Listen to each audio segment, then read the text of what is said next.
All right, well, let's bring in Sean Hannity, our friend. He just spoke to President Trump last night, and he joins us now with more about that conversation.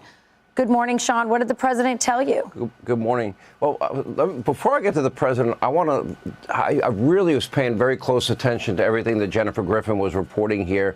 The deception, the intelligence, the planning, the precision, the Tomahawks, the B-2s, the bunker buster bombs. If you just pause and think of the minutia, the level of detail, the precision, every American should be very proud today of every man and woman that works in our military and everybody that was part of the planning and an operation that took place so successfully last night. The fact that all of this went undetected. You can hear in the level of detail every single aspect of it. You hear danger. This was something I was warning about, Rachel, last week, that there is no military effort that does not have danger associated with it. I can add one little bit of context I can add to the specific detail that Jennifer went into, which was so comprehensive, and it should make, again, every American proud. But I can say they were really, if you listen to the president and listen very closely to what he has been saying, Iran cannot have nuclear weapons. He said last night, now you have another opportunity for peace. You did not take the first opportunity. And part two of our military operation is to protect American assets in the region. That was well underway, under the radar, long before anybody even got there. There were people that were being removed from the region. Fortification of certain places were taking place. And I think the president was very clear that the consequences would be devastating and severe. He said we already took out the hard targets, and they are certainly vulnerable in terms of the entire economy of Iran is based on their selling of oil. So a lot of those oil refineries are in one particular area. Their power grid could be taken out. Compared to the operation last night, this would be a layup. And the president, he stated his objectives. His objectives were fulfilled last night.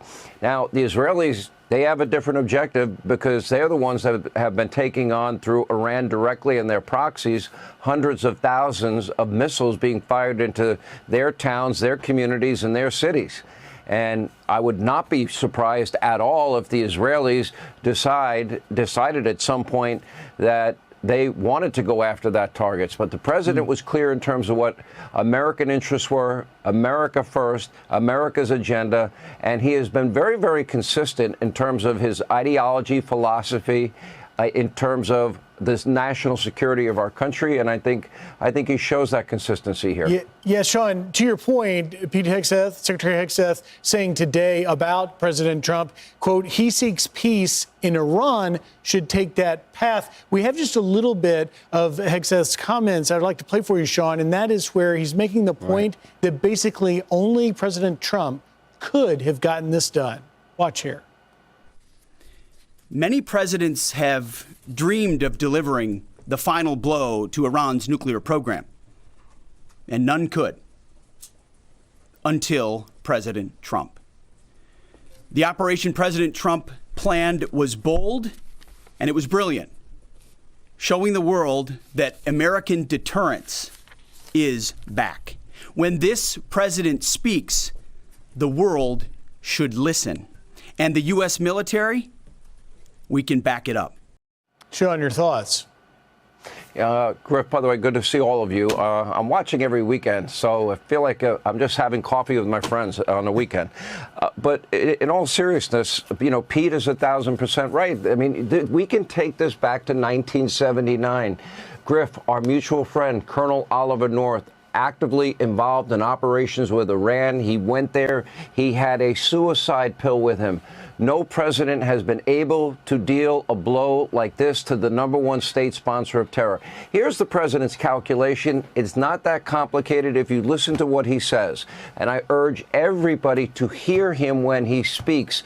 He says Iran cannot have a nuclear weapon. If you go back in time, and he's been saying that since 2011. Okay, he has said it consistently. He gave them a 60-day window. And then He said, are you sure? Because it's going to be bad. He gives them up to 2 more weeks. The day after, that was Thursday. On Friday, you have the Iranian foreign minister said, no, they're not going to be involved in any conversations. And then last night happens. But it is consistent with what the president has done. I know a lot of people want to discuss and talk about or relitigate Iraq and Afghanistan. Well, we can relitigate one part of Afghanistan, and that's when Donald Trump dropped the mother of all bombs on Afghanistan.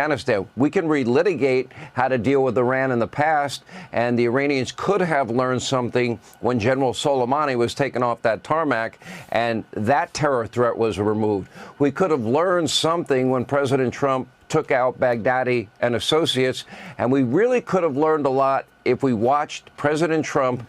Remember, under Obama and Biden, the ISIS caliphate built up. It was a clear and present danger to the world. And Donald Trump systematically wiped them out step by step. He walked them back, and the ISIS caliphate ceases to exist. Now, what's fascinating is what's going to happen next. Clearly, our military, our Pentagon, is prepared for any possible retaliation.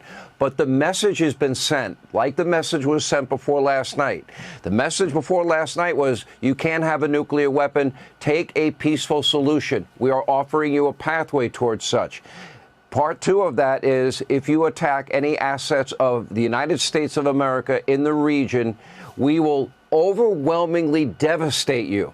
I would argue, off the top of my head, probably the first 2 targets would be refineries, their electric grid that is run by gas, and probably, if we know, as the president had stated last week, where the supreme leader is, the rest or the remaining leadership, because the Israelis had already wiped out most of it to begin with. But a message has been sent to the world. The Trump doctrine is very different, very unique than any other president in the history of this country. And I think he has proven that you can successfully take out and neutralize threats in the world without getting involved in forever wars. I think he's proven that once again. It doesn't mean that there's still not we're in danger. Joe Biden and Kamala allowed known terrorists into our country, so we have to be on the watch right now. Sean, Pete Hegseth said that Donald Trump, or President Trump, effectively obliterated Iran's nuclear ambitions, and I think that that's fair to say. We obviously we need to see more things that come out of the site and how much, but it appears that that is what has happened, and that's a good thing. I agree with you. I believe that President Trump is a lot different than any other Republicans, and he's the master negotiator. He's extended the olive branch, if you will, to the Iranian regime and said, let's have peace.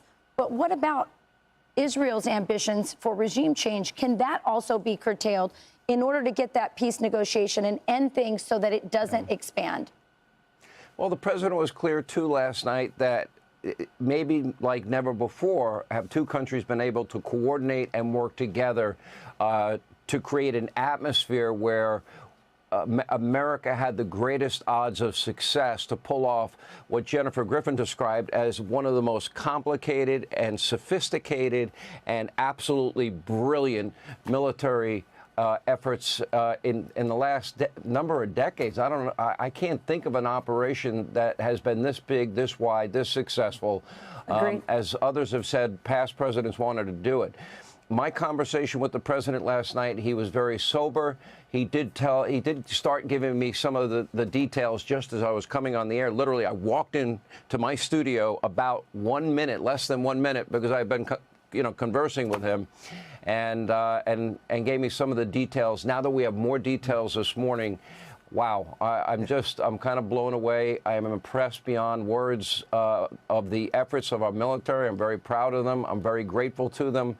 And I'm glad this was a huge success. And I will say this to the mullahs in Iran and the supreme leader in Iran: if you are foolish enough not to listen to him this time, you won't have a country by the end of this. I think that's clear. They'd be wise to heed his words this time. Largest B-2 operational strike in history, second longest in history, the longest since 9/11. You can watch Hannity weekdays, 9 p.m. Sean Hannity, as always, a pleasure. Thank you, sir. Thanks, Sean.